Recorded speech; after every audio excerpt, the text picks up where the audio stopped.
People Scientist, the podcast dedicated to helping us optimize our health with the latest scientific findings on nutrition, health, and medicine. I, your host, Dr. Stephanie Caligiuri, will be here with you every single week, bringing us information to ignite our thinking to help us be one step closer to the healthiest we can be.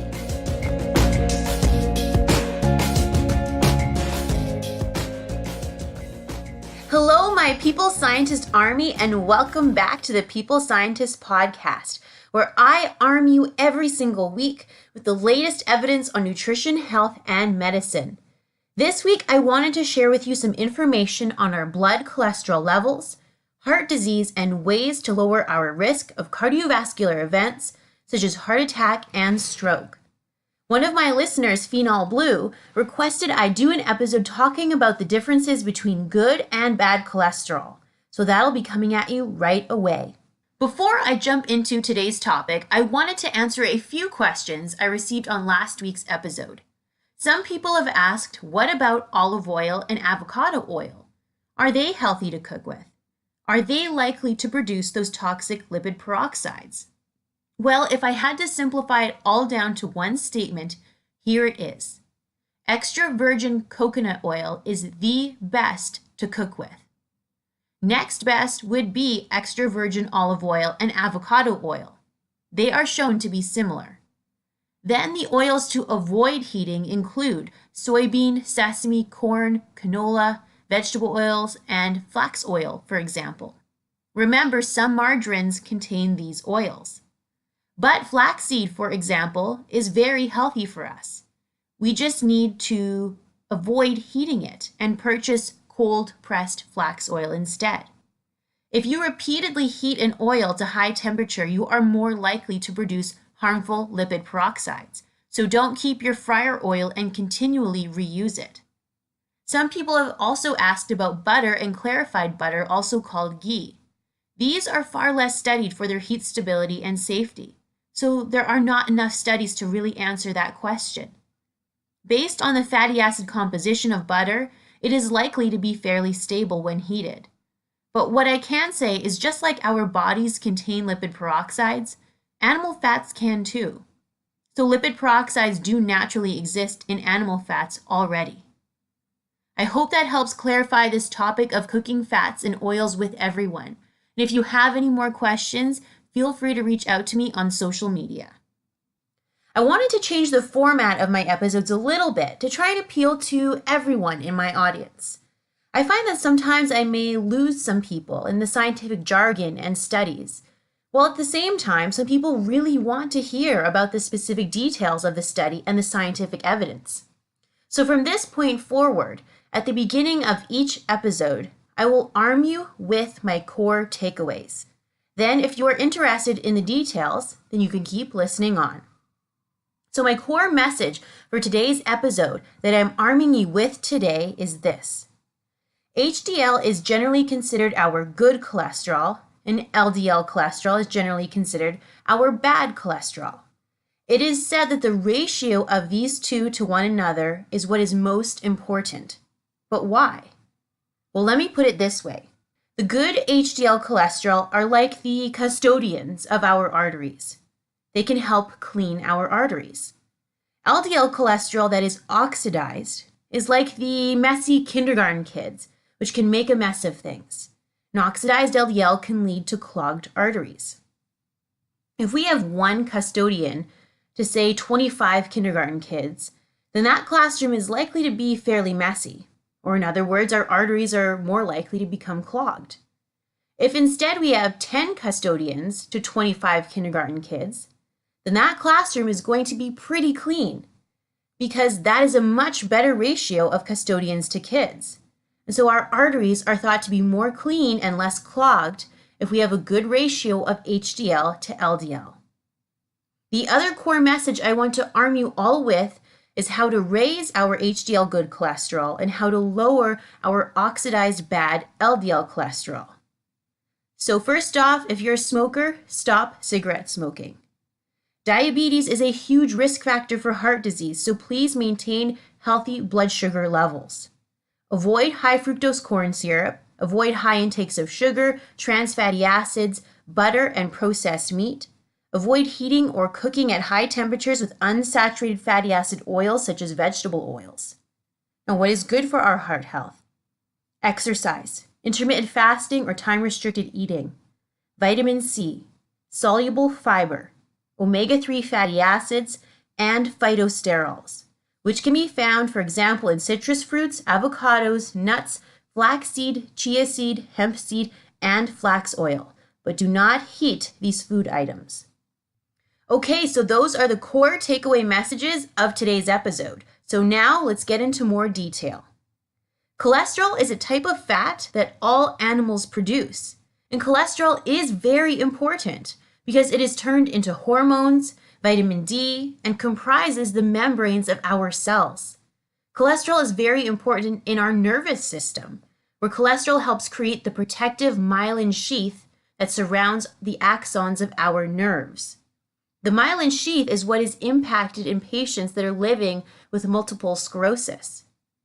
Having too low of cholesterol or too high of cholesterol may have some health implications.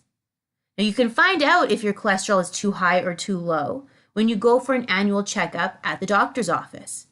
When you get your blood test results, you will usually see triglycerides, HDL, LDL, and total cholesterol. So what do these mean? Triglycerides are a type of fat that contains 3 fatty acids. Triglycerides are typically a source of energy for our body. Triglycerides may be high, for example, from drinking a high amount of alcohol, from eating a lot of fructose or high fructose corn syrup, which can be linked to an increased risk of heart disease.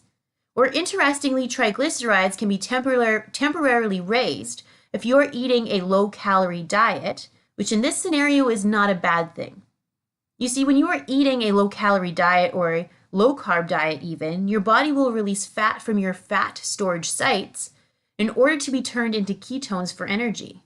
Released fat is in the form of triglycerides. HDL stands for high-density lipoprotein, which means it is more dense because it contains more protein and less fat.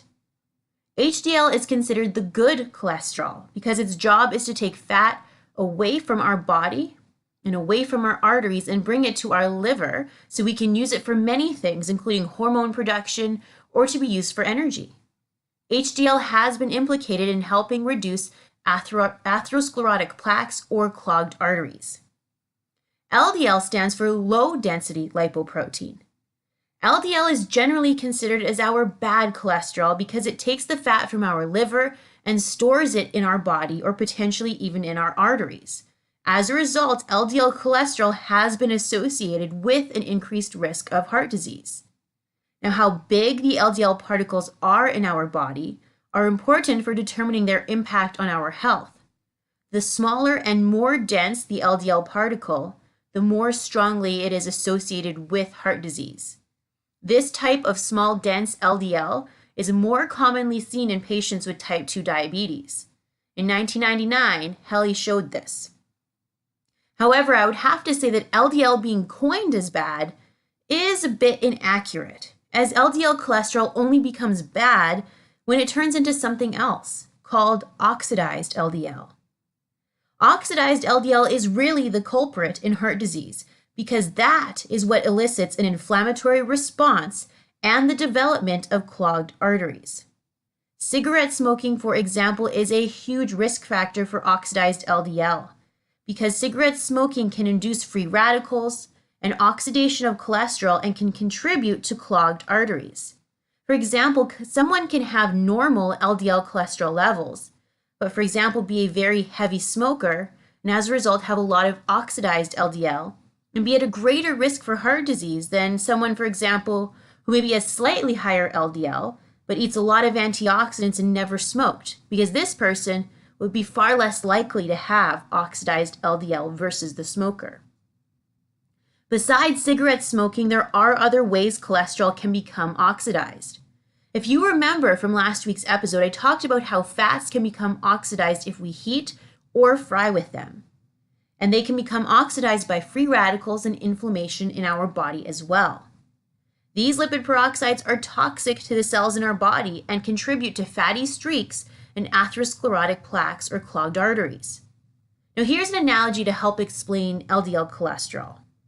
Rain, like precipitation, is necessary and a good thing because we need rain for plants to grow. Just like we need cholesterol to produce hormones, be the structure to our brain and cell membranes. But a rainstorm can become dangerous when there is too much rain, leading to a flood. LDL can become dangerous when we have really high levels. Likewise, rain can become dangerous when it turns into something else, like a hurricane. Likewise, LDL can become dangerous when it turns into oxidized LDL. In theory, if you have far more LDL, then you have a higher chance of producing oxidized LDL. That is why for many decades, physicians have pushed for lowering LDL by use of the medication statins. But some would argue that preventing the oxidation of LDL is really of the key importance. In last week's episode, I mentioned how to reduce lipid peroxidation. Briefly, cigarette smoking again is one of the biggest risk factors for lipids to be oxidized in our body because smoking greatly increases oxidative stress in the body. But there are other things we can do, such as avoiding red meat, processed meat, sugars, refined carbohydrates such as white bread, white pasta, and white rice, and eating a variety of veggies and fruits high in vitamin C can all help lower lipid peroxidation and thus oxidized LDL. Now let's talk about atherosclerosis. Atherosclerosis is essentially clogging of our arteries. It is thought that atherosclerosis starts where the inner lining of our arteries becomes damaged from, for example, high blood pressure, diabetes, or advanced glycation end products that come from eating a lot of sugar and refined carbohydrates such as candies, pastries, and white bread, for example. When the inner lining of our arteries become damaged, what happens is things that are circulating around in our blood start to infiltrate into the inside lining of our arteries, and they start to accumulate there. In this damaged area, our cholesterol, or LDL cholesterol, may start to infiltrate and build up there as well. Now, this elicits an immune and inflammatory response because our body says, hey, this isn't supposed to happen. We're not supposed to have, smooth muscle cells and cholesterol being built up here. So some inflammatory molecules called macrophages come along and they try to get rid of the cholesterol and the smooth muscle cells. But in the process, the macrophages actually make it worse and cause the cholesterol to become oxidized and creates what we call foam cells. The oxidized cholesterol and foam cells are what creates the atherosclerotic plaques and fatty streaks, essentially clogged arteries. The reason why these plaques are dangerous is because they narrow our arteries and reduce the blood flow to our organs. If you recall from my 5th episode on the podcast, I gave an analogy of how a narrowed artery puts us at risk for a heart attack or stroke. Just imagine if you have a plaque build up within an artery of your heart, it means your heart is getting less blood flow than it should. And that can lead to a heart attack, heart damage, and maybe even heart failure. If there is plaque buildup in the arteries of your brain, that can potentially lead to a stroke. If someone has plaque buildup in the arteries of their legs or arms, this is called peripheral artery disease. So now that I've frightened you enough with the worries of atherosclerosis and clogged arteries, I'm going to tell you what increases our risk of clogged arteries and what can decrease our risk. The wonderful news is not only can we prevent this, but if we already happen to have clogged arteries, we can help reduce these. It was thought for the longest time that we need to lower our cholesterol levels then, which has proven to be effective for the most part, but we also need to reduce our inflammation, oxidative stress, and blood pressure. But how do we do that? Now, as I mentioned, the first step to atherosclerosis or clogged arteries is for our arteries to become damaged from diabetes, advanced glycation products, from eating a lot of sugar and refined carbs, and from high blood pressure. So logically, if you by chance are diagnosed with diabetes, it is crucial to work hard to maintain healthy blood glucose levels. For example, I did an episode earlier on apple cider vinegar, which can help us maintain healthy blood glucose levels. And I do plan on doing more episodes in the future on how else to help maintain healthy blood glucose levels. But in truth, it makes sense to cut out very sugary things such as sodas, candies, desserts, and high amounts of fruits, which also happen to contain sugar. Now, I also did an episode called The Silent Killer earlier in this podcast, where I discuss a systematic review that I wrote on ways to help manage and prevent high blood pressure. These can also, in theory, help reduce stress and damage to our arteries. Another way to reduce atherosclerosis is to help keep our cholesterol levels at a healthy level. So what raises our cholesterol then? Well, eating too many calories raises our cholesterol. So simply, please don't eat more than your body needs. You can get an estimate of your calorie needs by Googling an estimated energy requirement calculator and putting in your information. Then there are a lot of apps out there that can help you count your calories and macronutrients from your typical day's diet to give you an idea of if you're near your goal.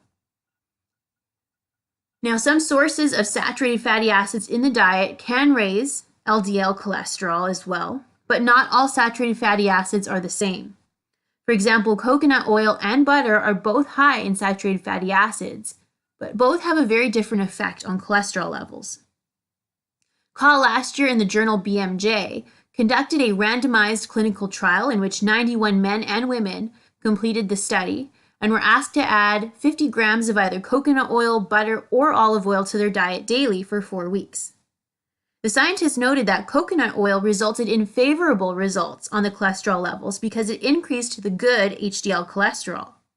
In contrast, butter had some negative effects on blood cholesterol levels and increased LDL, or the bad cholesterol, compared to coconut and olive oil groups.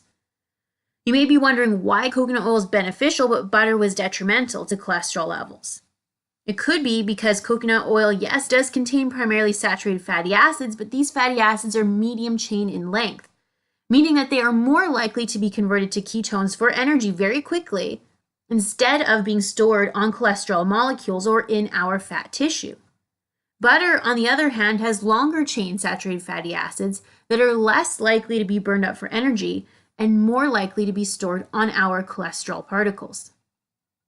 Because saturated fatty acids are not all equal, saturated fat in the diet is not associated with heart disease. This has been shown in several meta-analyses that pulled together many cohorts. For example, in 2010, Siri Torino showed no association with saturated fat intake and heart disease. But Matsafari in 2010 conducted a meta-analysis that showed replacing some saturated fatty acids with polyunsaturated fatty acids can reduce the risk of heart disease. Now, one component to really eliminate from the diet are trans fatty acids. And that's something that we've been hearing about, I think, for the last 20 years. Trans fatty acids are known to markedly increase cholesterol levels. And that is why trans fatty acids have largely been removed from the food supply. And if they are in the foods, they must be indicated on the food labels. Trans fatty acids are produced when regular unsaturated fatty acids have been partially hydrogenated and chemically changed to be more solid at room temperature, which makes them ideal for shelf life, but not good for our health in clogging our arteries. In 1990, Mensink concluded that trans fatty acids not only increase LDL bad cholesterol, but they also happen to reduce HDL good cholesterol. That is why in 2006, the FDA declared that all companies need to identify if their products contain trans fatty acids and that they need to indicate how much it contains. Now, if you look at the ingredient list, partially hydrogenated oils will contain trans fatty acids. However, if a fat is fully hydrogenated, it's interesting because then it will turn the fat into a saturated fat instead of a trans fatty acid. So partial hydrogenation is really the worst culprit. So just look at the label to read if trans fat are present or not, and try to avoid if possible. Now, another culprit in raising our cholesterol levels are beverages sweetened with high fructose corn syrup or fructose, or in fact any candies in particular that also can contain high fructose corn syrup, as they have shown to increase triglycerides and LDL cholesterol. Now, this was studied by Stanhope and colleagues in 2011 and by many others since. In this clinical trial, beverages sweetened with glucose, fructose, or high fructose corn syrup were consumed every day for 2 weeks by healthy participants. The participants that drank the high fructose corn syrup or fructose sweetened beverages exhibited an increase in LDL cholesterol and triglycerides. As a result, it was suggested by these scientists to reduce high fructose corn syrup and fructose levels in the diet. Now, high fructose corn syrup is normally found in sodas and candies. Now, fructose is naturally found in fruits, but the fiber of fruit often offsets the detrimental effect on cholesterol and blood glucose levels. So if fructose is extracted from the fruit and added to a beverage or candy, that's really when it has the negative effect. All right, so enough about what has a bad effect on our cholesterol. What can now benefit our cholesterol? Well, we know that weight loss very beneficially impacts the amount, particularly of those small, dense LDL particles that are really the worst type of LDL particle, alongside with the oxidized LDL. Now, another way that we can beneficially affect our blood cholesterol levels is to increase the sources of phytosterols in our diet. Now, plants cannot produce cholesterol like we and animals can, but instead they produce something called phytosterols. Now, the concept of phytosterols is really interesting to me, and I'd like to do an episode just specifically on phytosterols. But very briefly, phytosterols have shown to inhibit cholesterol absorption, and it can displace the fat in the micelles, which help with the absorption of cholesterol in the intestines. Now, clinical interventions that have had people add small amounts of phytosterols to their diet resulted in a reduction in cholesterol, triglycerides, and particularly lowered small dense LDL. Now, the greatest sources of phytosterols are in plant oils, right? It makes sense. It's in the fat component of plants. Gilling in the journal Nutrients in 2015 showed that avocados are one of the highest known sources of a phytosterol called beta-sitosterol. Next in line were oranges and grapefruits had the next highest level, but avocados still had more than 4 times the amount of phytosterols in these citrus fruits. Duister in 2001 showed that nuts are also a very good source of phytosterols, with almonds having the highest amount of beta-sitosterol. But other nuts such as peanuts, macadamia, and walnuts are also very good sources of phytosterols, as showed by McGuire in 2009. In 2018, Trotwine observed that 2 grams of phytosterols consumed per day had lowered LDL bad cholesterol by 4.2% and fasting triglycerides by 8.3% in patients living with type 2 diabetes. Lambert in 2017 showed that phytosterols with omega-3s can reduce inflammation and improve cholesterol profiles. Ruisi in 2006 showed that 2 grams of phytosterols taken every day decreased total cholesterol and LDL bad cholesterol in women with diabetes. So many clinical trials have shown the benefit of phytosterols on our blood lipid profiles. So again, the good sources of phytosterols include avocado, citrus fruits, and nuts. Now, another thing that can beneficially impact our good cholesterol or HDL cholesterol is exercise. Now, this makes sense physiologically. Remember what I said in the beginning of the episode. The function of HDL is to take fat from our stored site and bring it to our liver to produce things like hormones and to produce energy. So that is why when we are exercising and reducing our calories, then our body has to take fat from our storage sites to bring it to our liver to give us energy for exercising. So exercising is a great benefit on our cholesterol levels. So what else can lower our blood cholesterol levels and our risk of clogged arteries and heart disease? Well, we know that the long-chain omega-3 fatty acids, EPA and DHA, that are commonly found in salmon, sardines, fish oil, and algae, are known to lower fasting triglyceride levels, which is a known risk factor for heart disease. However, long-chain omega-3 fatty acids do not appear to have an impact on blood cholesterol levels. Now, this was published by Eslick in 2009. Similarly, there is a vegetarian source of omega-3 fatty acids, and the vegetarian omega-3 is called alpha-linolenic acid, or ALA, and it can commonly be found in flaxseed, flax oil, chia seed, hemp seed, and walnuts, for example. Now, I have published several papers looking at clinical trials where we asked patients to consume 30 grams or 3 heaping tablespoons of ground flaxseed per day. We have shown that it significantly reduced cholesterol levels, significantly lowered blood pressure, and also lowered markers of inflammation and blood vessel constriction in the form of pro-inflammatory and vasoconstrictive oxylipins. So vegetarian sources of omega-3 fatty acids such as flaxseed also appear to have cardioprotective effects. Another way to help lower cholesterol is by adding sources of soluble fiber to the diet.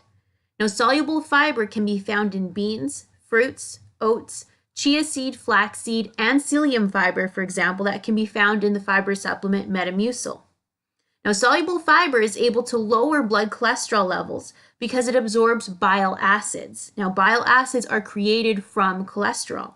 As a result, because the soluble fiber absorbs bile acids and cholesterol as well in the intestines, it excretes it and removes it from the body and therefore lowers cholesterol in our body. Another way to improve our blood lipid profiles is through intermittent fasting and time-restricted eating. And again, these are two topics that I covered previously on this podcast.